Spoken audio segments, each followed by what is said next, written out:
श्री व्यास जी महाराज ने सब कैसा स्वरूप है हमारे गोविंद का? बोले सच्चिदानंद रूपाय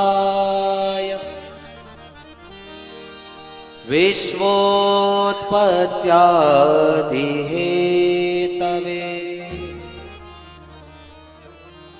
तापत्रय विनाशाय श्री कृष्णाय वयं नमः। भगवान के तीन स्वरूप बताए। पहला स्वरूप बताया सत, दूसरा स्वरूप बताया चिद और तीसरा स्वरूप बताया आनंद। सत, चिद और आनंद, ये मुख्यतः भगवान के तीन स्वरूप होते हैं। सत का मतलब क्या होता है? बोले भैया सत का मतलब होता है जिसका कभी विनाश नहीं होता, जो तीनों कालों में सत्य है उसे सत्य कहते हैं। दूसरा स्वरूप बताया भगवान का चिद। चिद का मतलब होता है जिसका घट घट में जो विराजमान है, जिसकी सत्ता सब जगह व्याप्त है, उसे कहते हैं चिद। और तीसरा स्वरूप बताया आनंद। भगवान का स्वरूप कैसा है? बोले आनंद स्वरूप है। लीला करने में भले ही भगवान सच्चिदानंद रूप में भला ही दिखाई ना पड़े, पर वास्तव में मेरे गोविंद का स्वरूप सच्चिदानंद ही है। वैसे तो राम अवतार में जब जानकी जी खो गई तो हमारे राम प्रभु जानकी जी का पता करते हुए ढूंढ रहे हैं जानकी जी को। हे खग मग हे मधुकर श्रेणी, तुम देखी सीता मृगनैनी। अरे पेड़ पौधे, अरे तुमने कहीं मेरी सीता को देखा है? आंखों से आंसू बहा रहे हैं, सीता को ढूंढ रहे हैं, रुदन कर रहे हैं, मेरी पत्नी कहां चली गई? और इतना कहते ही इतनी लीला कर ही रहे थे कि अचानक हमारे भोलेनाथ माता भवानी के साथ कथा सुनकर के लौट रहे थे, और अचानक जैसे ही मेरे राम प्रभु का दर्शन किया तो सच्चिदानंद कह करके प्रणाम करने लगे। जय सच्चिदानंद जग पावन, जय सच्चिदानंद जग पावन, जय सच्चिदानंद जग पावन, जय सच्चिदानंद जग पावन।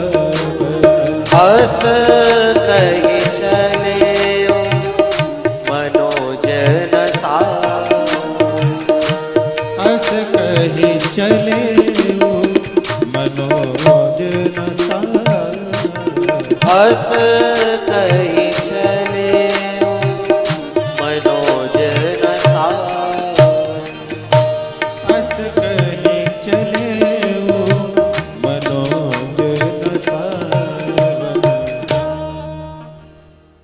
जैसे ही राम प्रभु को देखा तो जय सच्चिदानंद कहकर के मेरे राघवेंद्र सरकार को भोलेनाथ ने प्रणाम किया।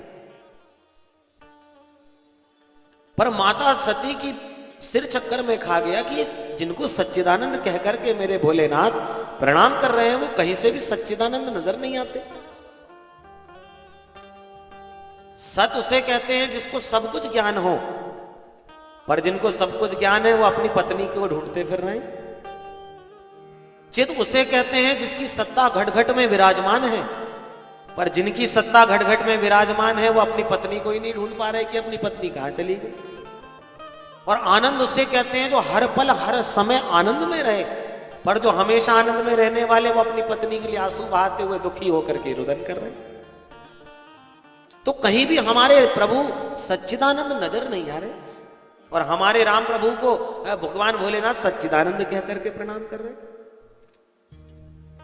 पर भैया भगवान लीला करते हुए भलाई कुछ भी नजर आए, पर वास्तव में भगवान का स्वरूप वो नहीं जो आप लीला में देखते हैं।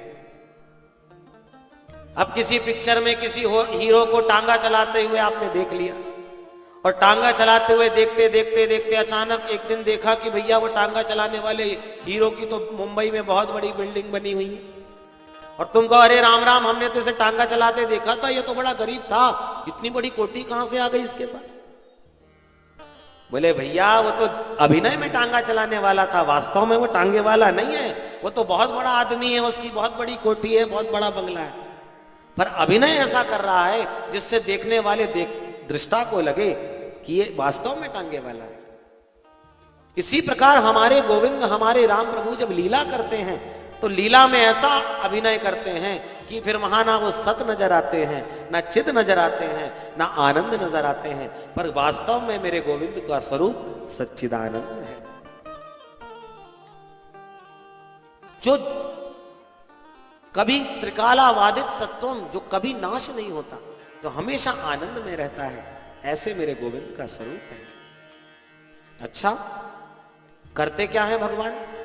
बोले विश्वोत्पत्त्यादि हेतवे,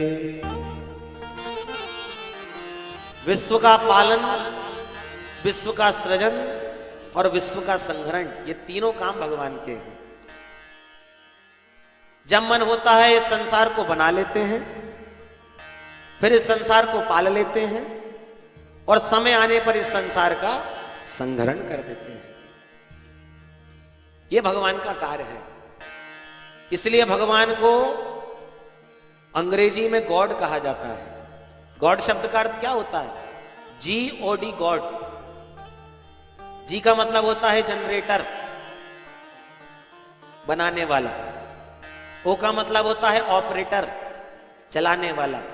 और डी का मतलब होता है डिस्ट्रॉयर, मिटा देने वाला। जो भगवान, जो परमात्मा इस संसार को बनाते भी हैं, फिर चलाते भी हैं, और समय आने पर मिटा भी देते हैं, उनको भगवान कहते हैं। तो भगवान के तीन कार्य हैं: विश्व की उत्पत्ति, विश्व का पालन और विश्व का संहरण। इन तीनों के जो हेतु हैं, जिनकी पावन चरण शरण ग्रहण करते ही जीव के तापत्रय समाप्त हो जाते हैं, ऐसे भगवान कृष्ण के पाद पद्मों में हम सब मिलकर के बारंबार प्रणाम करते हैं।